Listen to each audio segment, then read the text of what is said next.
Hey guys, it's Chantel Ray, and I have an amazing guest with me today, same as last week, Mark Scott from the Total Health Center. Mark, thanks so much for coming back. Thanks for having me. We got so many great emails, and people were just like, oh my gosh. No, you want to know? We got three that they were like, something like, we need to hear more from Mark and less from Chantel. I was like, thanks.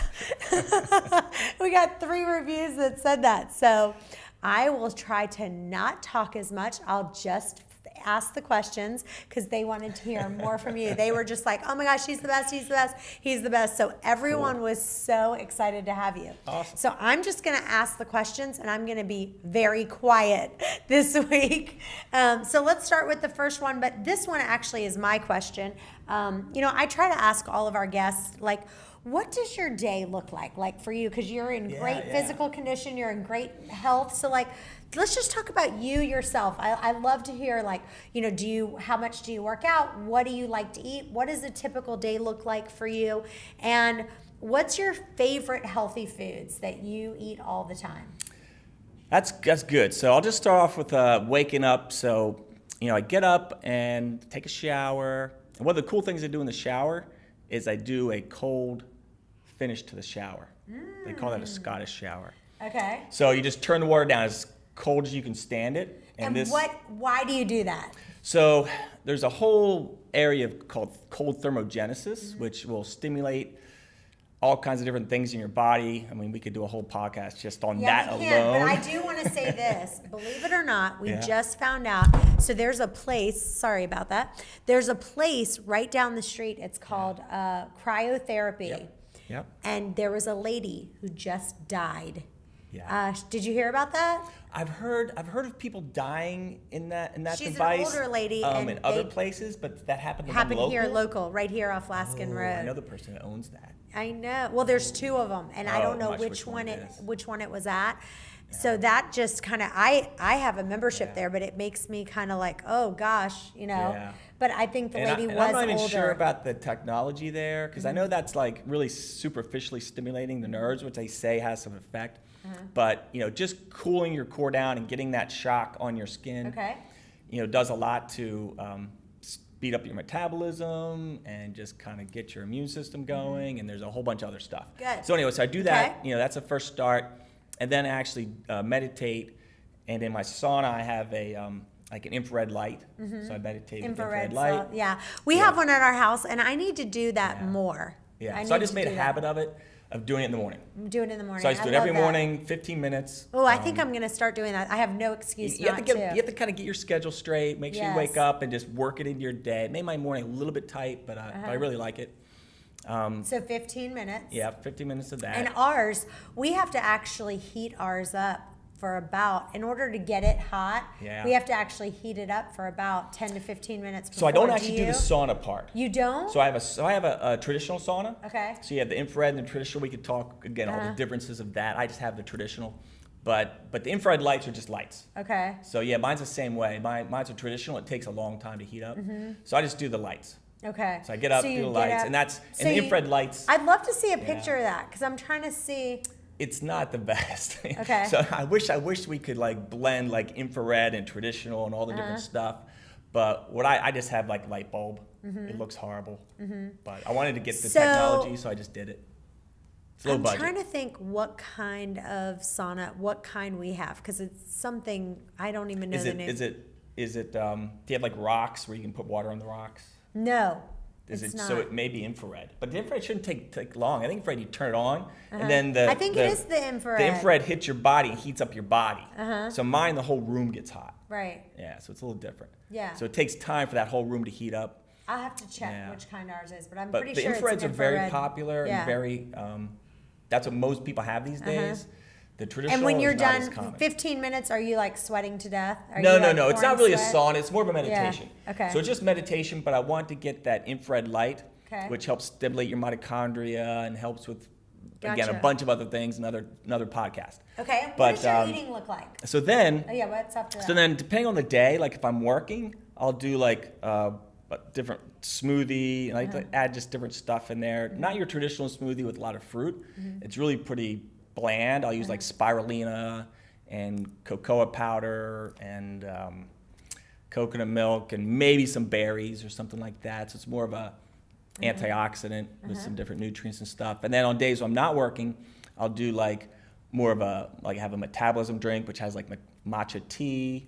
Or I'll do like, one of my favorite things right now is I have this stuff called Creo Brew, which is, instead of being coffee, it's cocoa beans. So it's got like a chocolate flavor to it. And Ooh, I'd like to taste it has that. the same type of caffeine cousin as like tea. So it's not as strong and it's not as stimulating to your adrenals. So I'll do that. That way, just kind of, I don't really eat until later that day. Then I go to the gym. So that's my typical routine. So I go to the gym about 3 days a week. 3 days a week. Maybe okay. 4 if I'm lucky. But when you're busy, about 3, and that's Yeah. about it. And Okay. and when it's nice out, like today, I rode my bike. So it's about That's 15-minute awesome. ride. So I ride pretty hard to the gym, work out, no longer than an hour, and then ride back. Awesome. So and here I am. And so what's like your Yeah. favorite healthy food? Like for me, I make, and if you want this recipe, go to chantelrayway.com. But I do an acai bowl with this paleo granola, and it has 2 cups of spinach in it. And then I do the unsweetened acai, and it is just so delicious. I love it. It gives me so much energy. So like for you, what is it like? I could eat that acai bowl every single day. You know, I would say that there's so many recipes I couldn't pick one, but I'd say my favorite, what I call health food, is gotta be chocolate. It's gotta be chocolate. But dark chocolate. Dark chocolate, like yeah. I eat like 90%. It usually takes people a little while to work up to 90%. that. But I love 90% now. I mean, Wow. if I eat regular chocolate, it's just way too sweet. Sweet. So I've really got accustomed to it. Yeah. I think for me, the highest I can go up to now is like 78. Yeah. And I don't even like that, to be honest. But I got to work myself up. Yeah, I've thought about going to like that baker stuff that's like, because and like the Creo Brew is, again, it's just coffee. It's cocoa beans, so it can be a little bitter too. Yeah, I but- want to try that. Sounds Yeah. delish. All right, well, let's move right into our first question, which is, I got my blood work done and all my tests came back better since I've been doing intermittent fasting. The only place I haven't seen improvement is in my cholesterol, which is at 300, and my doctor wants to put me on cholesterol medicine. Do you know of any natural ways I can attempt to improve my cholesterol before getting on any medicine? This is from Taryn in Atlanta. And I will tell you I picked this question. We had so many questions this week. We really appreciate all your questions. I picked this question because I did some lab work and my cholesterol was high too. So I was like, we definitely need to answer this one. Mine wasn't quite as high, but what would you say to Taryn? Well, we're going to talk about yours. We'll get in more deeper into this. But the biggest thing I'd say is that, number one, what are the other markers? So everybody's so caught up on cholesterol, but it may not necessarily be bad. So you can look at your good cholesterol, and then you've got HDL, you've got LDL, and VLDL. So you could have very high HDL. So you could have, like, say, cholesterol of 300. And HDL is the bad. So yes, you've got, HDL is the good. Oh, the HDL. LDL is the bad, and the VLDL is like the really bad. Okay. But I even like to stay away from that as well, because they're not really good and bad. They just have different jobs. So the bad cholesterol, is there to do a job. I always tell people in my talks, I'm saying, God didn't just wake up one morning and say, here's some cholesterol. Some cholesterol is not bad. Cholesterol has a job, and it has 50% of your brain is made out of cholesterol. Okay. All the covering of your nerves is made out of cholesterol. So cholesterol is not really bad. It's really about these ratios and inflammation and things like that. So one of the questions we need from Taryn, and maybe you can not call us back, but put in another question. Yeah. And we need to know this 300. I'm assuming that is her HDL. That's probably her total. Okay. So we won't know all the information. So Yeah. she could have a total of 300, but she could have like a HDL of 100. Okay. And then she could have like the LDLs of like whatever, and then the VLDLs, which are really low ones, or really bad ones, so to speak, are really low. Okay. See, and then you look at the triglycerides, and you put all that together, and we create what's called a coordinating risk assessment. So we're going to do that on yours. So since we're here, I actually did do my blood work. I had him do it. I was so tired. I was like exhausted, tired. And I was like, I got to get my blood work done right Yeah. away. And it came back. There's a few things. So one of them is so we'll talk about your cholesterol, just to make an example of this question. So your total cholesterol was 284, Okay. which you would say is high. Right. But your triglycerides were right in the normal levels at 120. Your HDL, which is the semi-bad cholesterol, was in a normal level. And then your LDL. or your HDL was good. Your VLDL was a little bit high, and your LDL was very high. But when you look at your coronary risk assessment, LDL is what's good, right? The LDL is the good. The HDL is what's good. So the HDL is good, but it's still kind of high in my book. So 85 is a good number. I think you said it. I said it wrong. I did backwards say then. it backwards. Okay. So the LDL and the VLDL are the kind of the bad ones. Okay. But when you look at your coronary risk So the assessment, good ones is the HDL. yeah. So we need a way to remember. Think of H as happy. Exactly. You're happy if Yeah. you. So HDL And is then the good LDL one. is like low or bad. Okay. Yeah. And then very low is very bad. Okay. So that's a good way to remember it. But there's this marker called a coronary risk assessment, which is looking at the ratios of the good and the bad, and you're at 3.3. So when I look at that number, that's kind of where you want it. I want to see it around 3. So even though your total cholesterol was high, and we want to see this LDL come up a little bit. So there's some things we can do to help tweak that. But really, I wouldn't worry about that at all. Yeah, and I'm not really worried about it. I think the reason why my cholesterol is so high right now, I've been eating an exorbitant amount of eggs. And I did some research and I found out that one egg, just one, is like 70% of your daily intake for cholesterol. So glad you brought that up. Because I've been eating eggs like they are going out of style. Eggs have nothing to do with your cholesterol. Eggs will lower your cholesterol. Really? Eating cholesterol will lower your cholesterol. Really? So the biggest thing with cholesterol, number one, is blood sugar. So if your blood sugar is off, if your insulin isn't working properly, that's going to raise raise cholesterol higher than anything. Okay. So when people come to my office, we get their cholesterol down every day. Okay. And we do it mainly through managing blood sugar. The other thing is thyroid. So when let your me thyroid ask is you off, this, so mainly for because- you, I'd say thyroid.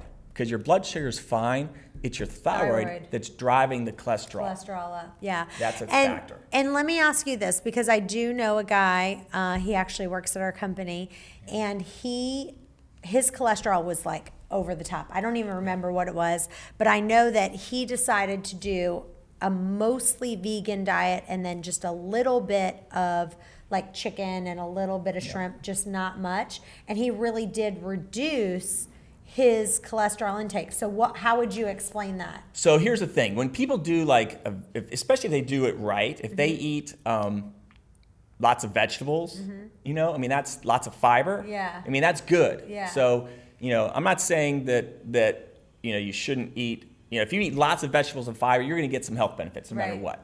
So like there's Pritikin is one of these big guys that went out and did all this books saying everybody should eat mainly vegetarian. And again, my philosophy is everybody's different. Yeah. So everybody responds differently. So you can't say everybody should eat the same way. Yeah. So that's just say that off the top. But again, if you're eating lots of vegetables, that's good. But you also want to balance it out with good fats and good proteins. So for me, you would say I don't have to lay off the eggs? No. Which I think, honestly, I do have an sensitivity to eggs. Yeah. I think that I did do one of those tests and it said that eggs weren't great for me. Yeah, it's very Let's common. do a side note. What is your opinion on some of those food sensitivity tests? Because I'm telling you, I don't know if I believe them because I've taken quite a few now. I've taken like 3. Yeah. And one of the things they said I was allergic to was iceberg lettuce. Right. And I'm like, okay, I can eat iceberg lettuce and I feel like $1 million. I try to eat romaine. Another one is pineapple. They said So here's the thing. There's multiple levels to this whole thing. Okay. So number one, different labs use different criteria, and some labs are better than others. There's been one lab recently it's a big one that people are pretty familiar with that has been shown to really not have good quality control and really not good reproducibility. But the biggest thing I'll say about these tests is that there's a certain principle that I try to work under. It's called downstream principle. So the downstream principle is if you have a dirty stream and you go to someone who like specializes in cleaning water, they're going to find this fancy filtration and they're going to put it in the stream and try to clean the water.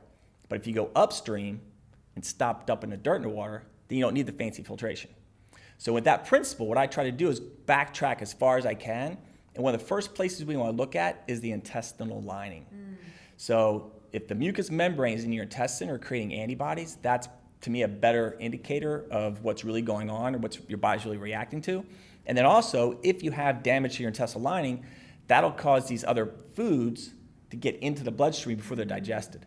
So if you do a traditional allergist and they do pinprick and all this stuff and they see you're allergic to everything under the sun, once we go back and heal your gut and get that healed and strong and avoid the core things that are messing with your intestinal lining, then those things will be fine. So a lot of times you're trying to avoid all these things that really aren't the main cause. Well, and I think that people really underestimate the power of our gut and all the things that are going on and how much havoc can be created in your body all because of your gut. For sure. And I think my next book is going to be called something like Gut. Gut issues or something, I don't know. All right. But yeah, you're totally right. And it doesn't have to be like, oh, I get bloated and you don't even have to have symptoms. That's what's crazy. All right. This is Yolanda in Northern Virginia, and she says, I have a question about workouts and fasting. I know that Chantel says she does work out on the days that she does longer fasts, but whenever I do this, I'm so lightheaded. I teach Bodypump at the YMCA, so I can't opt out of any workouts on these days. I teach Bodypump at the YMCA, so I can't opt out of these workouts on the days I fast since it's my job. Any advice? Yolanda in Northern Virginia. All right, Yolanda. First thing I would say is that your body just hasn't adapted to fasting yet.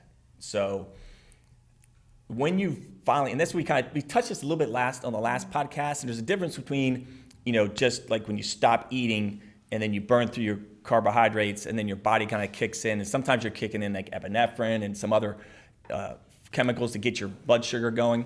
And that was actually one of the questions. I don't know if she put that on these questions for today. I'll have to check. But a big question I know I saw when I was reading through the questions, 2 or 3 questions was, they said, I don't understand why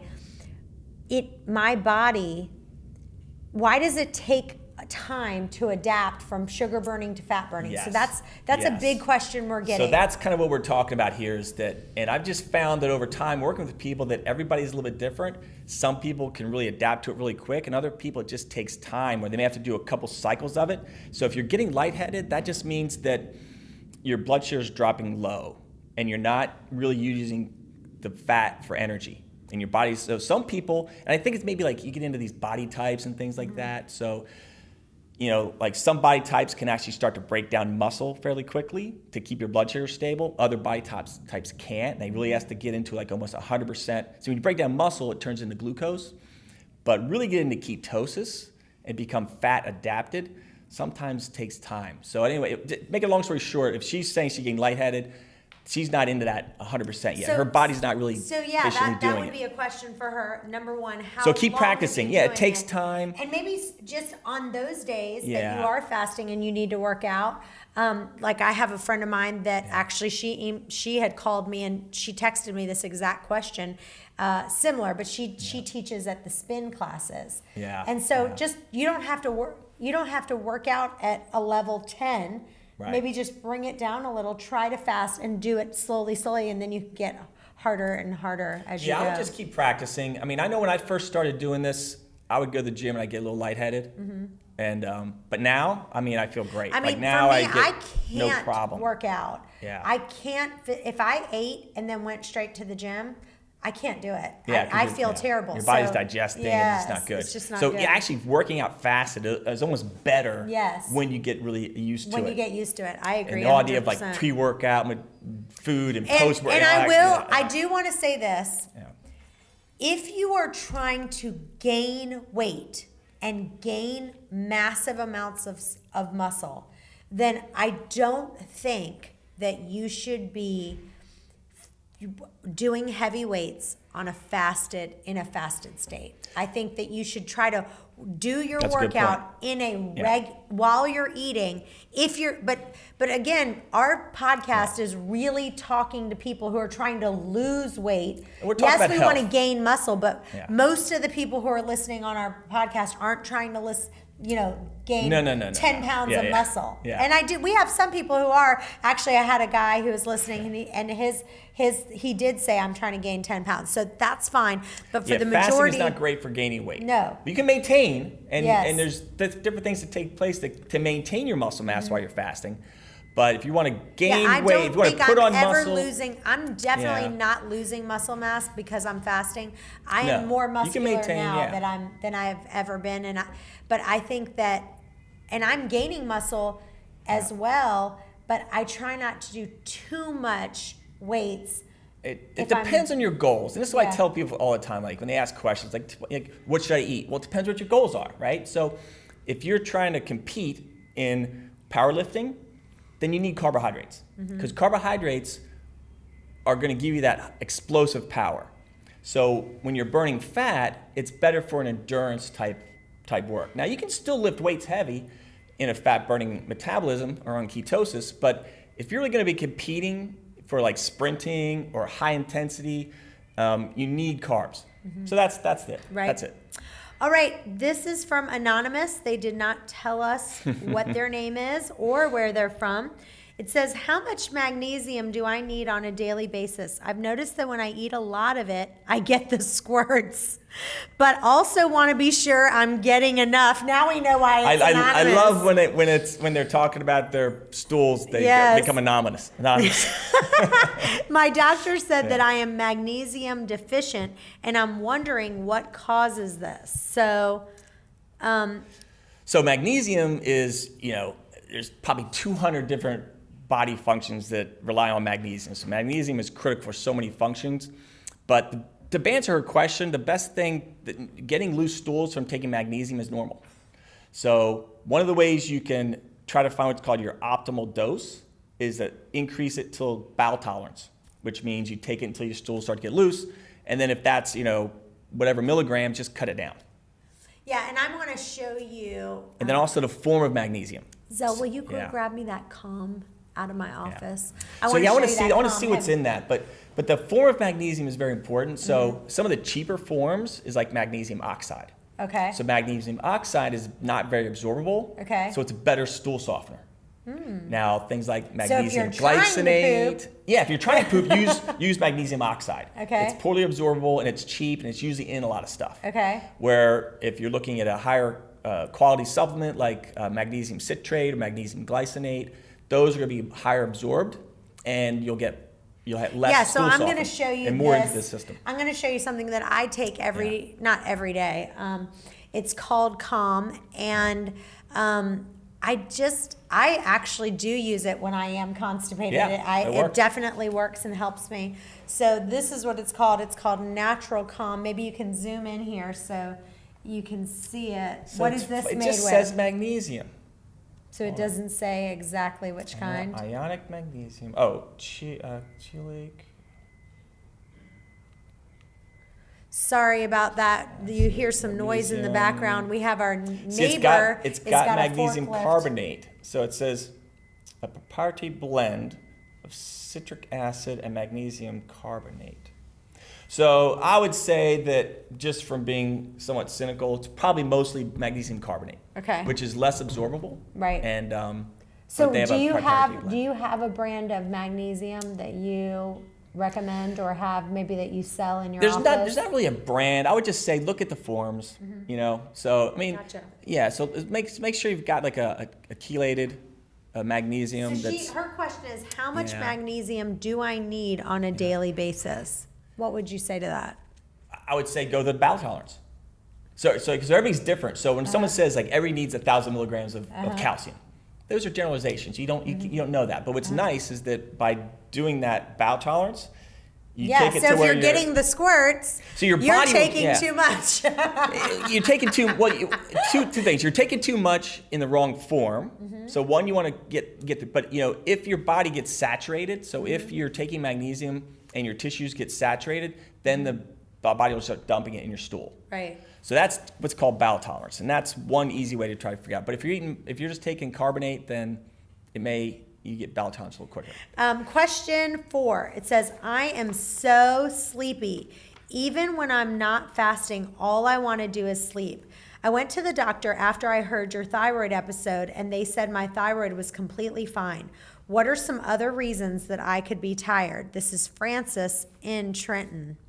I wish we could see their lab work. Yeah, and so a couple things I have here. So number one, is your doctor a functional doctor? Because conventional care, it's not part of their training. So this is going to make it very confusing. They're not going to look at all the markers. Your thyroid could be a problem. So just because you went to your doctor and they said your thyroid's fine, they're probably just looking at TSH. So you got to do a full thyroid panel. You can look at more than that. You got to look. There's lots of different patterns. Well, you may be making T4, but you're not taking it up into the cells. So I wouldn't rule out thyroid. But the next thing I would look at is anemia. So there's two types of anemia: macrocytic and microcytic. So your serum iron may be fine, but your ferritin may be off, or maybe your red blood cells aren't forming properly. And we'll look at that on yours when we start talking about you. But that's like B12 and folate. So fatigue is something I deal with a lot, and there's lots of different nuances to it. So I will tell you from my personal experience, I have gone to different doctors when my thyroid was really bad. And I had doctors who my TSH was 4s, 5s, 6s. And they were like, well, it's a little high, but it's kind of normal. It's in the halfway normal stage. And they didn't even want to put me on thyroid medicine. I'm like, are you kidding? Yeah. So when I took this test, and I showed you another test that I did that was a little bit higher, I was exhausted. Yeah. My thyroid was not functioning. For me, when my TSH is really, I feel the best when my TSH number is 1 or below. Yeah. If I want to feel like $1 million, that TSH number needs to be a 1 or below, and then I feel great. So if we really need people to give us a little bit more info, because we don't know what I would really like this person, Francis in Trenton. I don't even know where Trenton is. Do you? Is that New Jersey? That's New Jersey. Yeah. Excuse me. I'd love for them to tell us, what is your thyroid? Well, here's the thing. What is your TS and your numbers? This is a great point that we're bringing up here, because most of us think of in medicine they say, okay, here's what you do for your thyroid. You take Synthroid or whatever. But really the body just doesn't work that way. So there's so many different little nuances that there's no one answer. Like a lot of you have alternative providers. Like, what do you do for depression? Oh, you take St. John's wort. You know what I mean? Like people are looking for what is the problem? Yeah. And what's the answer? Right. Right? And it just doesn't work that way. So you can have thyroid problem, but it may be part of your gut, like we said, or it could be part of your liver, or it could be part of something else. So it may not just be thyroid. And the solution isn't just a thyroid supplement. It's looking at the gut, looking at the liver, looking at everything. So So that's a key point. All right, question 5 says, hi Chantel, in your book you say that you struggle with psoriasis, and so do I. Besides the intermittent fasting and 80-20 principle, are there any other remedies that you recommend? So talk about psoriasis for a little bit. Why do you think people get psoriasis and those kind of skin disorders? Where is it caused from, and what can they do to solve it? So psoriasis is predominantly autoimmune. Mm-hmm. So again, this is where it's so key to understand, why is the immune system going against itself. Mm-hmm. So this is, and it comes down to everything. And explain for people who don't know, what is the definition of an autoimmune disorder? So autoimmune is when your own immune system is attacking your own tissues. So when your immune system attacks your intestine, we may call that leaky gut. If your immune system attacks your joints, we call that rheumatoid arthritis. If it attacks the covering of your nerves, we call that MS. So, but it's still variations of the immune system. It just depends where your weak link is. If it attacks your thyroid, we call that Hashimoto's or Graves'. So it just depends on where your weak link is. And if you have one, and when you have one of those, a you're lot at of a times you higher might have a risk of higher others. risk to get other ones. And this is why you'll see people with multiple autoimmune diseases. But number one, there's an immune component to psoriasis. So the other thing is gut. So I have all goes back to my book to the gut. on the gut. Yeah, so I have pretty good success rate with psoriasis, and most of the time we'll get pretty good success. And then if we're not getting success, if they're still getting flare-ups, it's the immune system.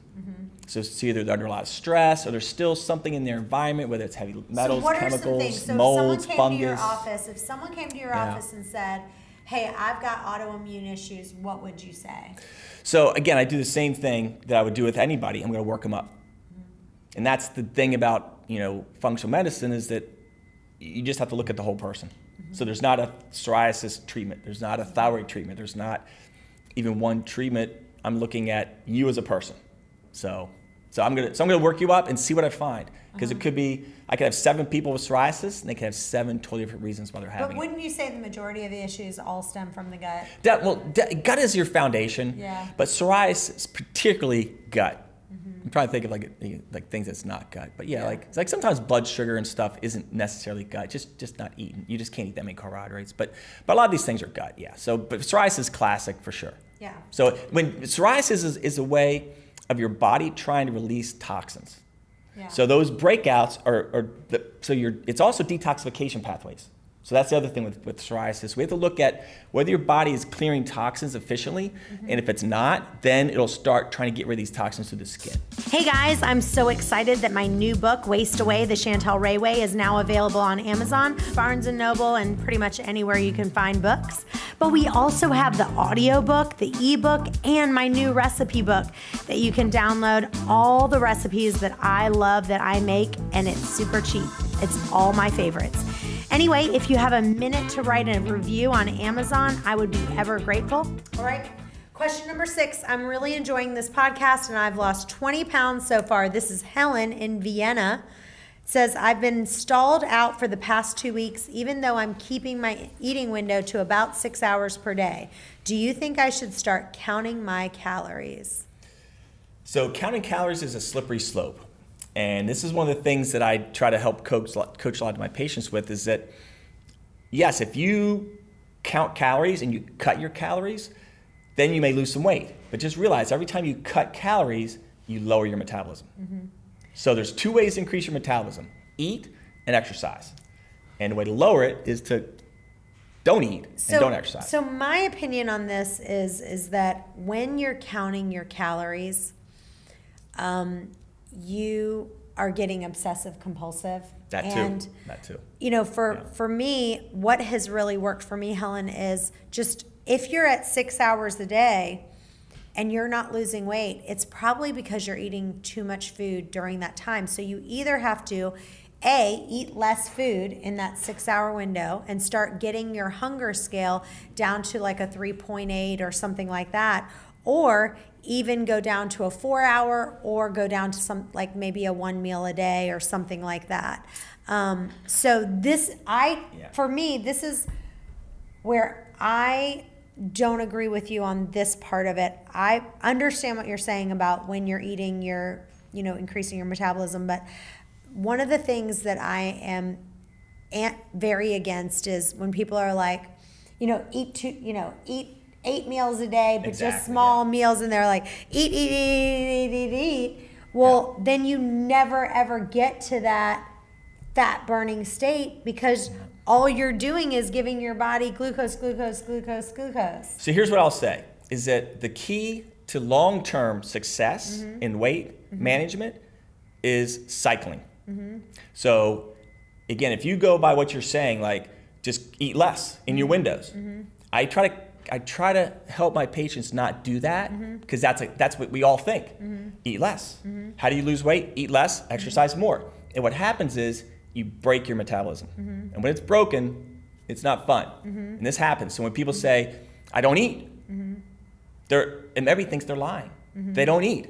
they've cut their calories so low that the metabolism goes into like survival mode, and they can't lose any more weight. So you have to, doing what you're saying will work. So if you eat less, like I said, you're going to lose some weight. But as you lose that weight, your metabolism is going to slow down, and then you have to cut more. You cut more, you lose more weight, and then your metabolism slows. At some point, you've got to ramp your metabolism up, and that's where you have to eat. Now, I'm not a fan of that 8 meal a day thing. Right.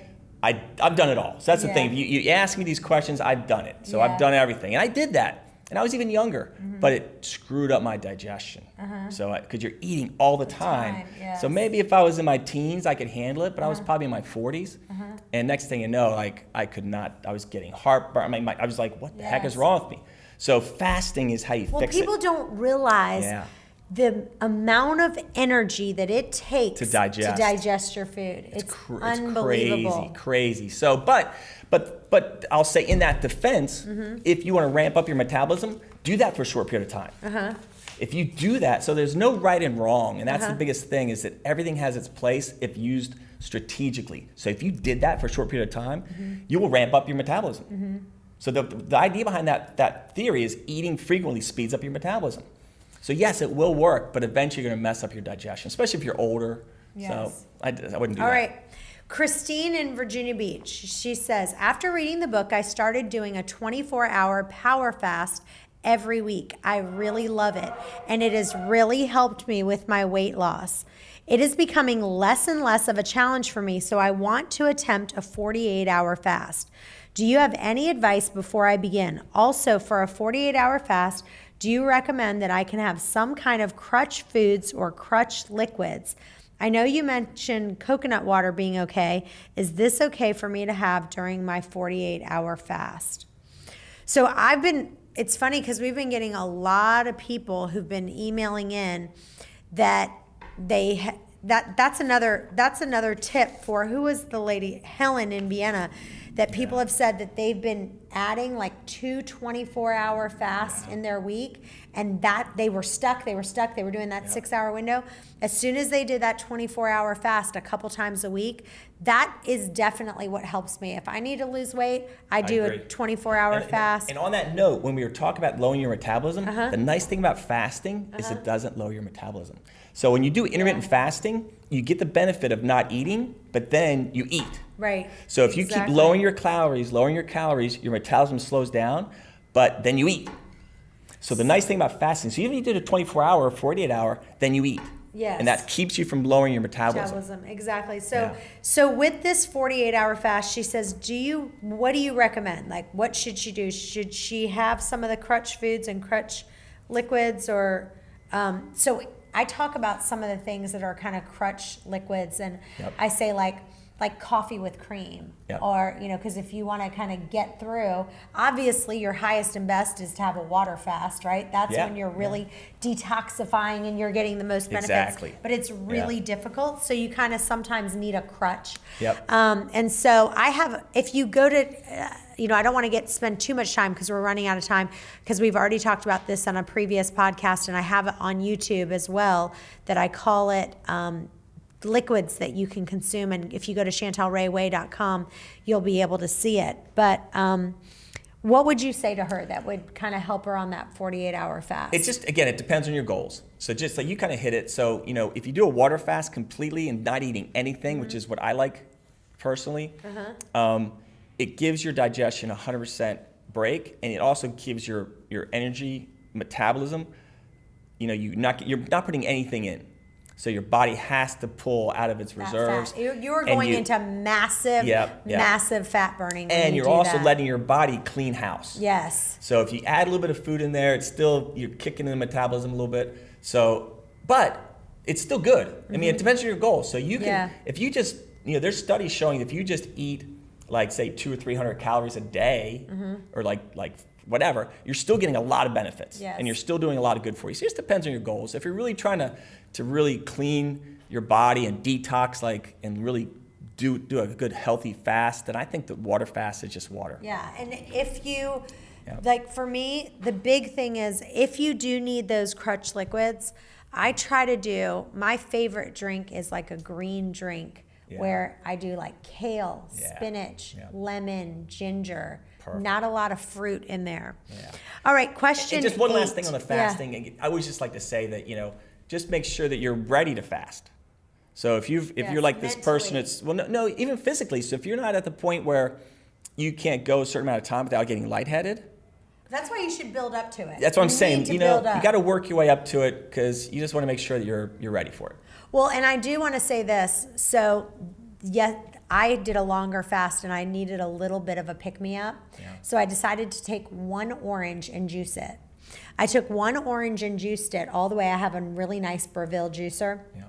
When I juiced it, I literally got 2 ounces of juice. That's it. Yeah. And so I was thinking, these people who are drinking 16 ounces of juice, think about if 2 ounces was one orange, that means you're eating 8 oranges in one sitting. And that's why drinking, if you're going to juice, have this much juice, the rest water. And that's why I'm not a big You fan. should not be drinking 16 ounces of orange juice. That's insanity. I used to be a so huge much juicing sugar. fan. I used to juice like crazy, and I almost don't juice at all now. And the main reason is because you're stripping all the fiber out. Yes. And if it's fruit, that's like jet fuel.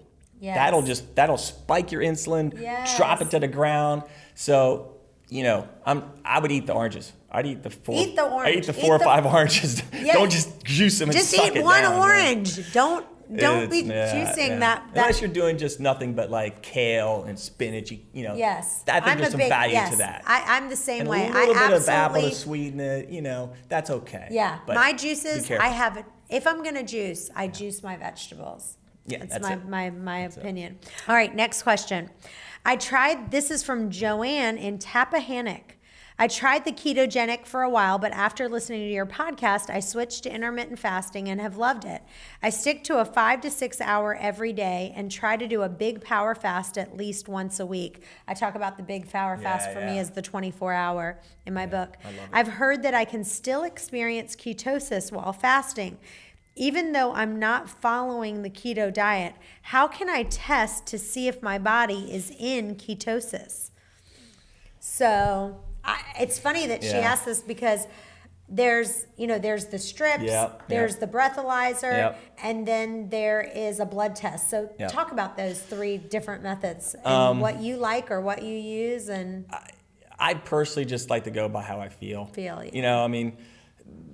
The strips are okay, apparently not that accurate. I think the breath, is supposed to be more accurate.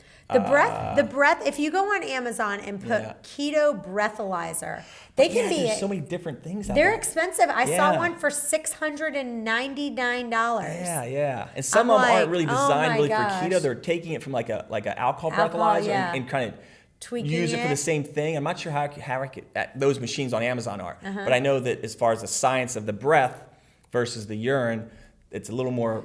So it's funny because I went on Amazon and I Googled because I saw that this question. So I Googled blood. I think I put keto blood monitor, and they have them now on Amazon. And it said keto and glucose blood monitor. What do you think they're just actually using a glucose blood monitor, or how are they measuring? No, I think if they're measuring keto, they've got to measure the ketones. Mm-hmm. So I can't really comment because I'm not sure what that is. But I bought one, by the way. So next time we're gonna get to see it live in person because I was like, I want to see what this does and I want to see how accurate it is. Yeah, I haven't played with those yet. I think there's some pretty cool technology, and I like to play with that stuff sometimes. But I haven't really played with that. And for me, I know what I feel like. Mm-hmm. You can feel it when you start to kick those ketones kick in. You just feel different. And one of my friends who's very thin. That's when we were talking and I was interviewing all these women. She said, well, whenever I feel like I'm gaining weight, she's like, what I do is I just fast.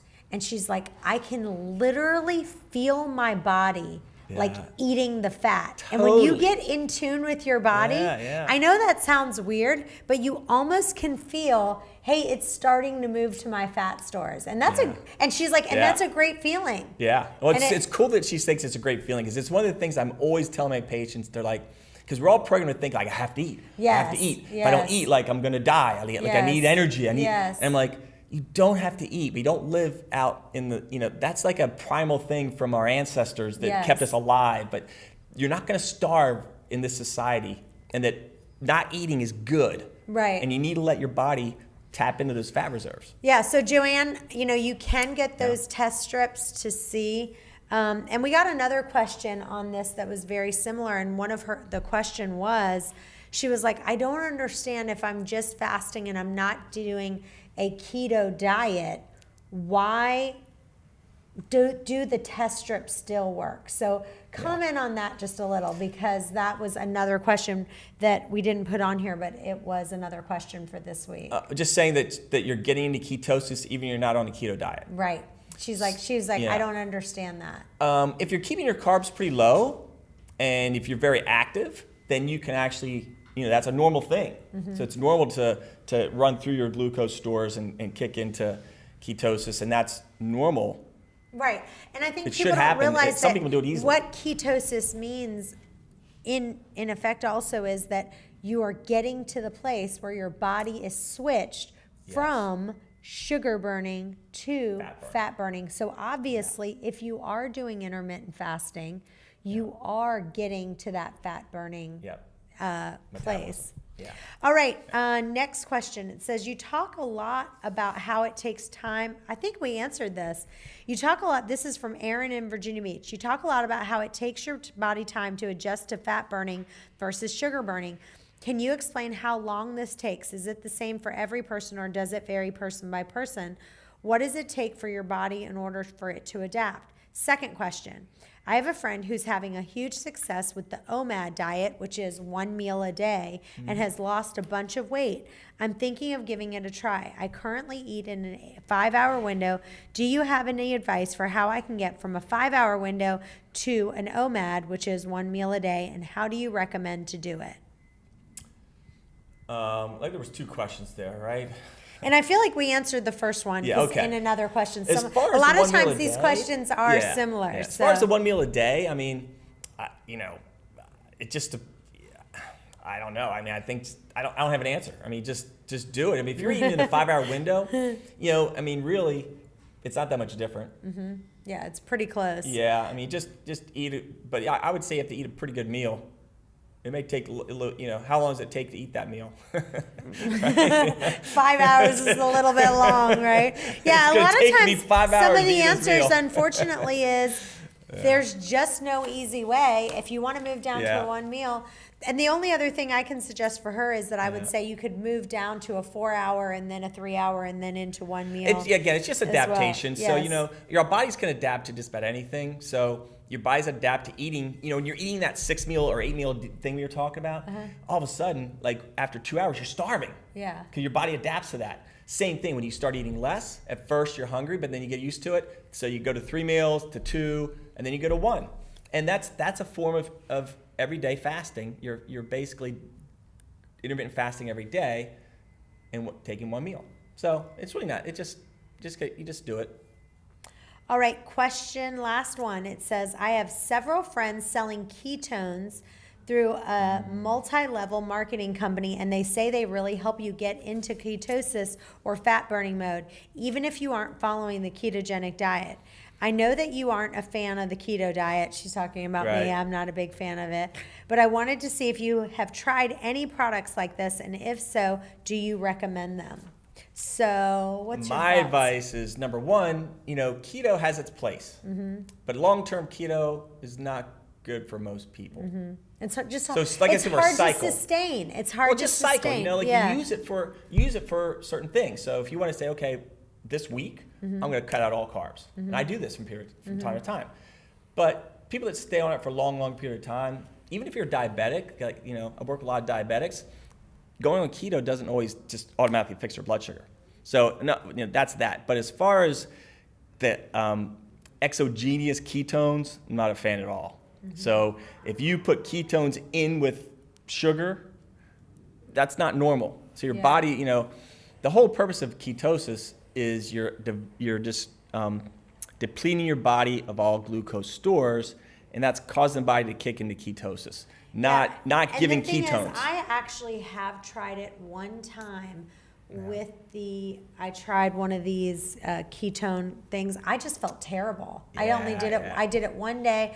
I tried it. And again, I'm more on the natural approach. I like to do as natural as possible. Yeah. I'm not into too much of these kind of supplement things. And I just felt terrible when I was on it. So. Yeah, I'm not a fan. All right. Well, that's all we have time for today. If you want your questions answered, go to questions@chantelrayway.com. And remember, if you've already turned in a question, if we haven't answered it, we will. We have a stockpile of questions we just haven't had enough time to get to, but we will. And keep those questions Keep those questions coming. And thank you so much, Dr. Mark. My pleasure. We just really appreciate it. Everyone loves you. You are a huge hit. We got so many great reviews, and we'll see you next time. Bye-bye. Thanks for having me on. Hey guys, thanks for listening to today's podcast. Now don't go anywhere. If you enjoy the podcast, it would mean the world to us for you to leave a review on iTunes to get this podcast out to others that may have the same questions that you do. And as always, if you have a question that you want answered, email those to questions@chantelrayway.com. Thanks again, and we'll see you next time.